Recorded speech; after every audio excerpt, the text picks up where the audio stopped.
Hello and welcome to the ADHD Girls podcast with me, Laura. And me, Claire.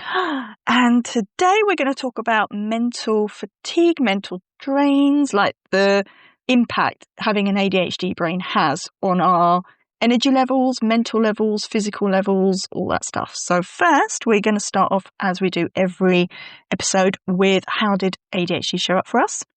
And for me, I received a letter from the local care provider, the local, what is it really? So it's the NHS basically. So in the UK we have the NHS, the National Health Service, and they're the ones that kind of look after anything health-wise. And I received a letter that my ADHD assessment might take up to 2 years. Now, But Laura, correct me if I'm wrong, are you not already assessed I've already and diagnosed? twice. Can I ask, why are they asking you, telling you for you need an assessment? This is how my ADHD, I find reading about an ADHD assessment while I've already been diagnosed with ADHD I mean, 2 and 3 years ago. That's just ridiculous. My ADHD is just popping out, and I find, for me, it's such an emotive response straight away of, oh my God, for God's sake, why can't, the emotional strength that it will take for me to phone up and sort this out again. I just don't want to deal with it, but at the same time I have to deal with it to be able to receive any kind of care. So that's how my ADHD showed up, of it literally screamed at the ADHD assessment. So I did phone them up, and apparently a doctor is looking into my case of what has happened. You couldn't write this, could you? You couldn't. Because I remember you saying to me before, when you went for one, you were like, and they said, oh, here for assessment, you'd already had one. Yeah. This is like the third time now that... This month, they keep... Where's it going? They Where's love diagnosing you, but they don't want to treat you. They're just like, we're just going to keep messing with you. Lose the paperwork. There must be a record somewhere. It probably is. So that's how my ADHD has shown up. What about you, Claire? I feel like it's been... I feel like my ADHD this week has been active in lots of ways, but one of them, I'm trying to... I try to be organised and set out all my medications, morning, afternoon, even my supplements, and it's a fairly mundane thing, but it just sums up what goes on. I was like, I'm going to do 2 weeks worth of medication and supplements, because that's a massive thing for me, like go to bed and eat, and I was like, oh God, I've got to take the pills. So you have them all in this little pouch. I love them because you can take out each day and you can carry it in your bag, whatever. So I was like, right, I'll get ahead of myself and I'll do 2 weeks worth. And I was merrily putting in all my pills, and then I realised that I didn't know 2 sets of medication, they both are small white pills, and I didn't know if I'd already put 2 of one in or 2 different. I was like, I'm either going to get double the dose or of one and nothing of it, or I don't know. And I was like, I've got to start again, chuck it all away, start again. And I know, okay, it's not like a big thing, but it's just, this is kind of the frustration I get. Like, I'm trying so hard to be organised, to get ahead. Yeah. And I'm so frustrated with myself. It's like, how have you managed to mess that up? Yeah, that sounds typical ADHD. The frustration just sends me really mad. Spiralling up. Yeah, it can. I was like, how stupid are you that you can't put pills in a box? And it's just like a really tedious, I hate doing it, but I know I have to do it because it means I make sure that I take what I'm supposed to take every day. A bit more organised, yeah. Yes, the ADHD seems to get in the way a lot. And I find, so today it's the mental drain of ADHD. And for me, I find it's the overthinking of, basic things like, okay, I need to shout, or I need to do this, or I need to do that. And I find I have to do it straight away, or it will go into the black hole of ADHD. Oh, I need to do that. So if I do tidy, it looks like a hamster on acid, because it's like, oh, I'll do this, I'll do that. Oh, I've just found that. Right, I need to sort that out while I'm in front of it. And then something else will be like, oh, yeah, I also need to do that. So anyone watching would be like, why can't she just start there and stay there? It's this weird ballet of cleaning. And it's a really interesting point. You say you have to do it straight away, because that's how I feel. I feel like I've got so much in my head, and my brain is tripping over itself. Yes. That I have to do the thing now. And if I don't do it, I'll know. And people say, oh, write a list, write it down. I don't think ADHD everywhere. ADHD brain doesn't really work like that. I think that's very typical. Yeah, that's fine. But there is so much going on. I just feel that if I don't do the thing now, it's going to be gone forever, and it's a really important thing. And so that's why a really small thing about, messing up the pills or something like that is so frustrating, because it's like, I'm trying to think of future me and do it, but helping future you, yeah. And what you're saying about do it now, it doesn't get done. It's just that's why we always feel behind, overwhelmed, and I find it's draining. Very draining. But it's a weird drain for me because it's mental energy drain, because then you're exhausted, because there's a different exhaustion from your body being tired. That's right. Over mental tiredness. And I find with ADHD, we can go into both, because I find because my brain's tired, my body follows. Or my brain's tired, I'm just on that sofa. Yeah. Because mentally, it's like I have no capacity for anything. And go on. Yeah, I was going to say, I have to get it out because I'll forget otherwise. I had a really nice evening in the week. I don't normally go out for drinks after work because I'm up quite early, but I met a friend, and a really, really nice friend, and had a lovely time. About an hour and a half, 2 hours, something like that. Got home and I was so fizzing yet drained that I remember just sitting on the sofa going, I feel like I have been in a conference. I've been speaking to 200 people. I felt like, why am I so utterly exhausted mentally? And I was like almost catatonic, just staring into space going, I'm so overwhelmed. And I don't get it, because all I'd done was meet my friend. Okay, but if you pay it back, it's at the end of a working day. It wasn't that busy environment, but I was just like, anybody looking at me might think, oh, well, she's socialised. But the absolute knock-on effect afterwards was feeling like I'd been run over, I'd been punched, like my head was full of cotton wool. I was just like, what's happened to me? Just over a social interaction. And I just felt so catatonic and just staring into nothingness, going, I need to get off the sofa, I need to go and wash, I need to go to bed. I don't know how to. And that is so draining to know that you need to do the thing. It immobilises you. It really does. Because I had the same thing. I met my friend. Now, I think she's ADHD, but she's not. She's one of those where she's constantly happy. She's like a bunny rabbit. That's how I can describe her. She's just like really bubbly, fun. And I don't think between us there was a pause. We literally talked for, I think, about 3 hours. But when the second I finished, she started talking. And then when she finished, I started, because it was just back and forth. It was like a round of tennis. And it was great because, we were catching up, we were chatting. It was such a positive experience. But similar to you, when I went home, I was literally like, Jesus Christ, my brain was just too much braining. It just felt like everything. There's a film called Everything Everywhere All at Once. Yeah. And that's how I felt. That's how my brain felt like it was. And then I'm annoyed because I'm thinking, I've had a lovely time with my friend. I've not done anything too strenuous. We've not done Mortal Kombat for 3 hours or anything wild. We've literally just had a chat. And it was positive. It was great. We had a really lovely catch up. And now I feel like I need to go and lay in a hole for 6 months to recover, because I feel buzzing. And similar to you when you said fizzing. Yeah. I feel like there's a real static electricity buzzing in my brain of my brain's got what it's wanted, but it's gone overboard. Oh. And my brain's going, oh my God, more. And I'm like, no. We've had the fun time. We now need to calm down. It almost doesn't know how to come down from that. If you see anybody looking in would just think, this is why I think so much of in women and girls, it's internal, because looking from the outside, you think they're coping perfectly well. They just had a nice.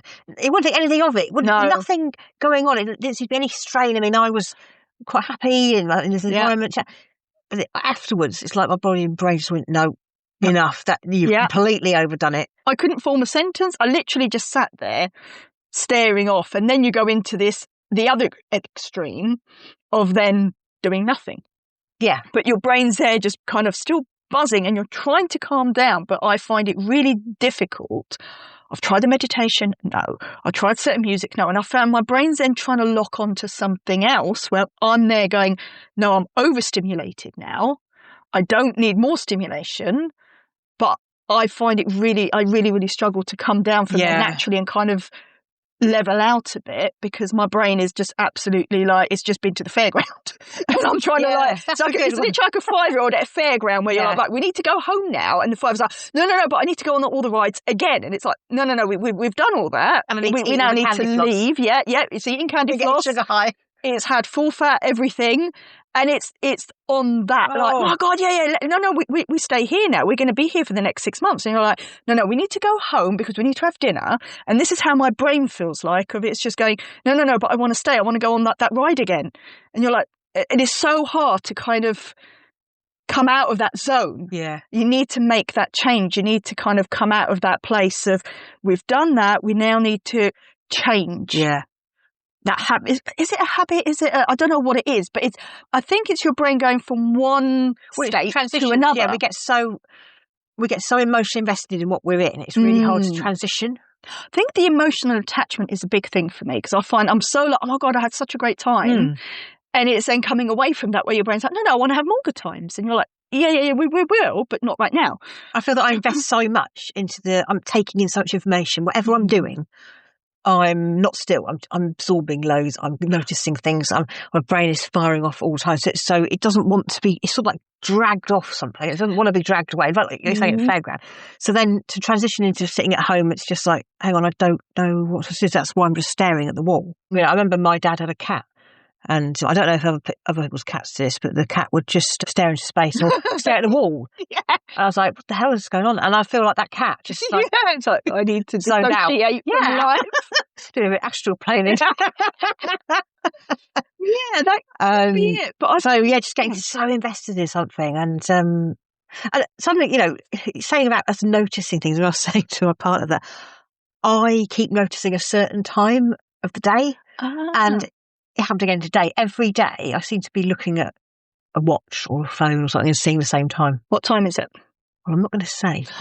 Oh, because if I say it, you might know. You said and that. It's going to be in your head. Is it the red car theory, do you think? Where somebody says, look for a red car. You didn't notice it before, but then somebody says it and you're like, oh, your brain notices it. Exactly. And I think ADHD is pattern recognition is there. So this is what I say, even when we're at rest, we're all supposed rest, we are picking up. No, my mind is constantly. So it's like, oh, I'm going to look at that time, and it keeps happening, and I'm like, oh my God.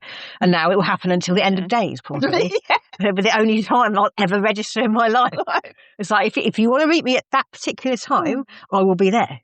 But any other time, no. So it's like, it's fixated on that. It's this pattern of like, what does that time mean?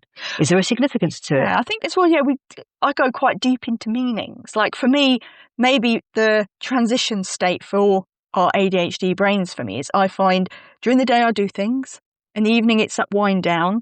And again, we talked about on our last episode, wind down, but it can go either way. And I find for me, it's what we talked about last time was the doom scrolling. And I have a theory where my brain, it takes a long time for my brain to get going. And I find my brain knows the system, okay, well, we have to go to bed and then we're going to sleep, which is a bit difficult sometimes. But it's the getting up in the morning, so it almost knows, I know what's coming next and I don't want to do it. Because when you're sitting there and you're in that kind of, okay, I've lulled down, it's the end of the day, I now need to do the bedtime. And I'm not stressed about sleep. I'm not stressed about bedtime.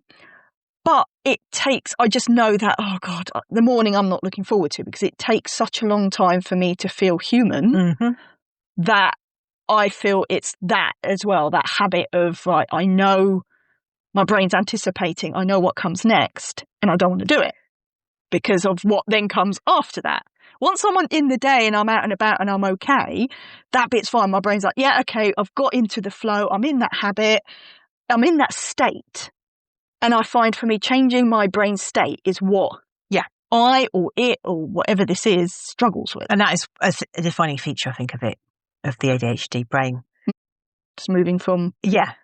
So, it's extreme in both states as well, because it's either super happy or it just doesn't exist. And it's a bit of a misnomer called ADHD, attention deficit hyperactivity disorder, because the attention we don't have a deficit attention. It's the attention is focused where it shouldn't be, or we don't want it to be. Too much we focus. Can't drag it off what it needs. So it's not the attention. We have the right amount of attention, but it's all focused on a thing, or it's not. Or then it doesn't. The brain doesn't want to come off that. No, but I'm on that thing. Yeah. Because it's in that kind of habit, that state of, I now know what I'm doing here. And I find like, okay, but we now need to move on. And we have no problem with attention on things we want. So we have an interest-based nervous system. So, when I've been in the working world for a number of years, but you always get so when you get to these time management courses, it's like, oh, do a matrix and work out, is it important? Is it urgent? And I'm like, none of that works for me because I don't care if it's important or urgent. If I'm not interested, it's a logical, rational way of thinking. Like, that's the urgent thing, that's the important thing to do.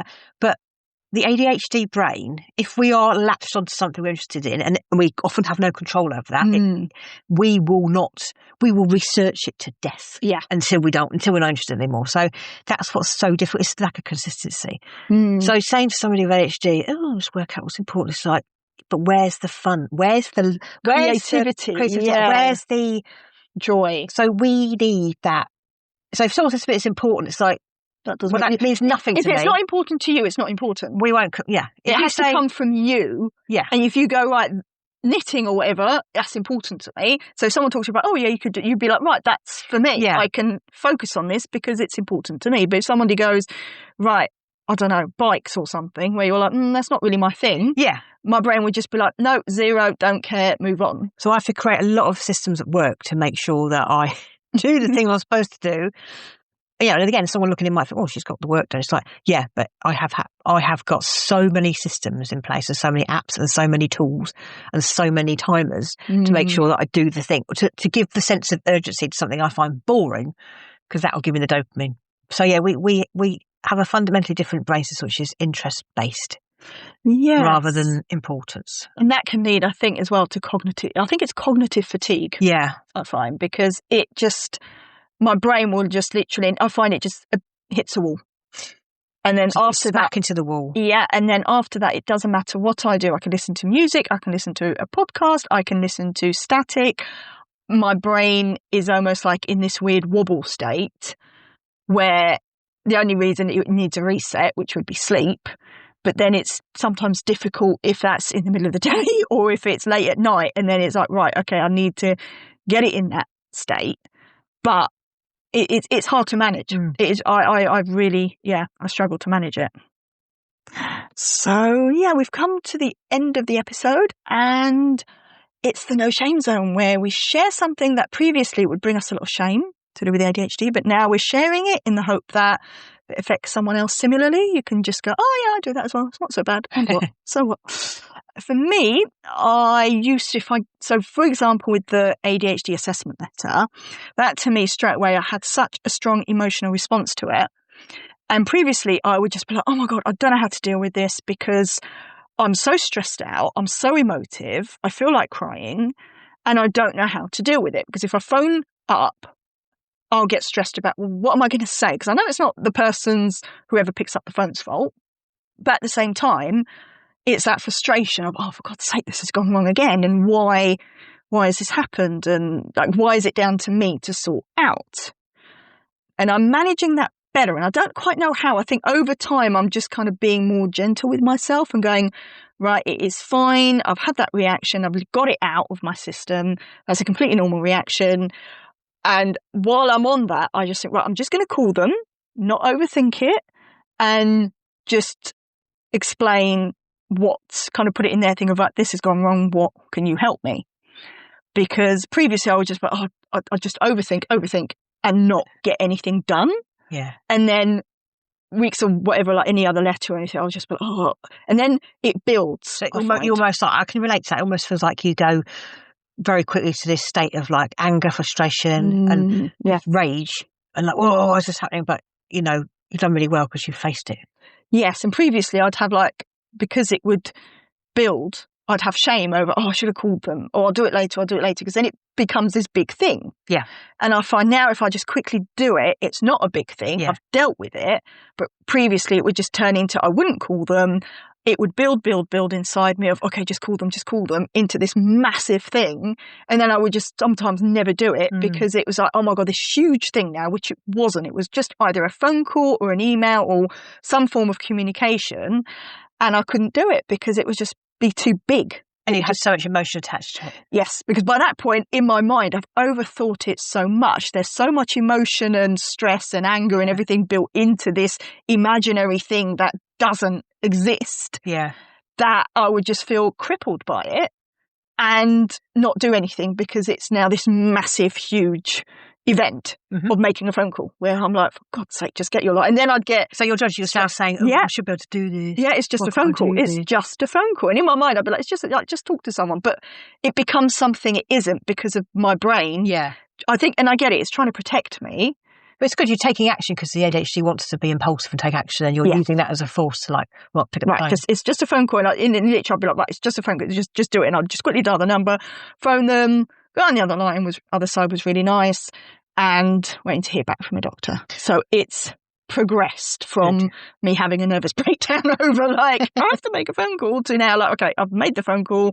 It's now in progress. So that's my no shame. What about you, Claire? I was listening to a book, I think it was by Fern Brady, about autism and ADHD. And if I can remember this right, she said sometimes it's easier meeting new people because they don't know how weird you are. And that completely struck a chord in me. And I was like, sometimes, because I used to work in a job where I worked in events, and I would meet a lot of people that I wouldn't possibly never see again, or it'd be a concentrated period of time when I'd be speaking to a lot of different people. And, you kind of think that would be exhausting. But in a way, I quite liked it because what I liked to be, I felt that I think I just said to you, every person was getting the best version of me before I felt that I had caused shame on myself by being weird. It's almost like I was only sitting for a short period of time, so I could bring out my best bubbliness and you could mask very well into who that role required. Exactly. Or what attributes that role required you to have. Yes. And you could go, okay, I can take that on for the next X amount of hours, and then I can go back to be myself. Yeah. Exactly. And each person wouldn't get to know me after all these things had worn off, or I'd started to feel like, oh, what did I just say? Have I just embarrassed myself? Have I just overshared? Because each person came to was a new person. Yeah. So they were just literally, and also it was like for a dedicated period of time. It was concentrated, but so it's just really interesting. And I thought that makes sense to me. And I think, that shame of if they get to know me, they'll find out that I'm not somebody that they really want to know, or I'm too much, I'm too this, I'm too that. But if they only speak to you for a short period of time, you can be anything. Yeah. So it can be anything we can mask. So I just think it just shows how much masking is going on. And this is where I was worried. It's so difficult because everyone, when you look down the healthcare route of having ADHD assessed or whatever, someone sitting there has no idea what's going on in your head or what you've done to get to wherever you are. Or you've done the thing and everyone will see that you've done the thing and they'll be like, well, they don't have a problem with that. You've done the thing, But what they don't see is the agony, the self-harm that's taken you to get to the point. And then the after the event or after the thing, the aftermath, picking over it, and they're like, oh my God, what did I do? And then an absolute drain. And it's just, if you're just looking from the outside, you would see that, but you wouldn't see, and I think you wouldn't see the struggle. So I think we're very adaptive because we spent all our lives trying to think of systems to cover up these things. Survival, isn't it? It's a survival mechanism. It's that constant. I do think for women it's much more internal. Yes. Yeah, men I think can be more physical because they work, their brains are different. Boys are socialised to be active, aren't they? Yeah, and then breaking things and fizzling things. They're more physical with their hyperactivity. Well, I think our hyperactivity is purely in our mind. In a way, I think that's torturous, having it in your mind. Because where does it go? I can't get my brain out. Go for a run. Off you go. We try to, but best we have to be doing whatever we're doing about the day. We can't be running around all day. No. Your brain, you can't. Running a marathon every day. Just running off all this exercise. So I think this goes to show that there's so much internal, and people can look at it. Oh, I never knew. And this is how ADHD goes undiagnosed for so long. Well, it wasn't even recognised in adults until fairly recently, or certainly in past a certain age. But now we know. Now we know. Yeah. Well, thank you for joining us. We will see you next time. Until then, bye. Thank you. Bye.